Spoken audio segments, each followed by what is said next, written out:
sure you can understand my reluctance to discuss past patients. Absolutely. My understanding is that under HIPAA, we're allowed to share information as long as it furthers the care of the patient. I'm not accustomed to making inquiries like this, but I feel like I can get through to him. I can help him. I imagine he needs it in there. What did you treat him for? Well, Michael suffered from a couple of things. One was a condition called low latent inhibition. Sorry, I'm not familiar with the term. Well, people who suffer from low latent inhibition see everyday things just like you or I do, like this lamp, for instance.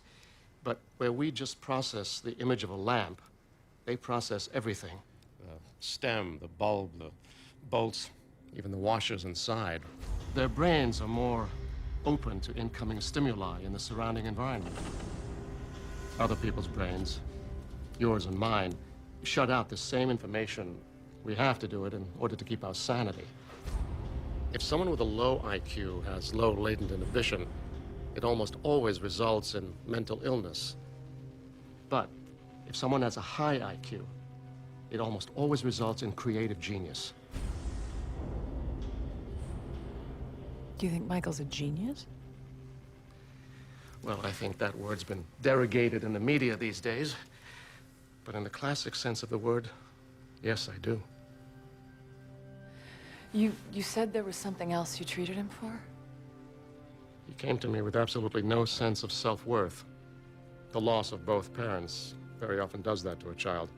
But with the low latent inhibition, something interesting happened to Michael. He became very attuned to all the suffering around him. He couldn't shut it out. He became a rescuer, one of those people who are more concerned with other people's welfare than their own. I didn't know all this about him. Then maybe you don't know Michael Schofield. Yeah.